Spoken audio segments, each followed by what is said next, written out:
The Maritime Union is celebrating this lunchtime after winning an appeal against the government. The union argued that the government was wrong to override the Senate and ease restrictions on overseas workers getting jobs in offshore oil and gas projects. They said employers should give Australian workers a chance before looking overseas. Here's senior court reporter Jamel Wells. Jamel, tell us more about this judgment.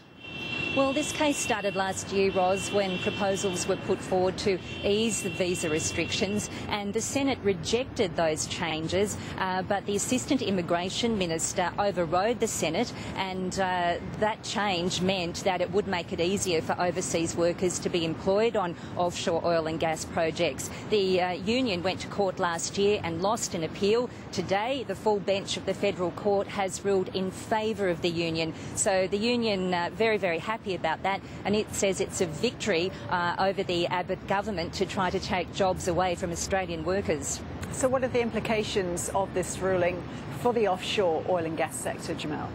Well, the union says, Ros, there are more than 400 workers affected, 400 overseas workers. It says potentially they're potentially being underpaid, and the union's argued all along that they're not necessarily filling a skill shortage, and it's saying it now wants to sit down with the government and discuss what skill shortage there is, make sure these overseas workers are being paid Australian wages and that Australian workers aren't being shut out.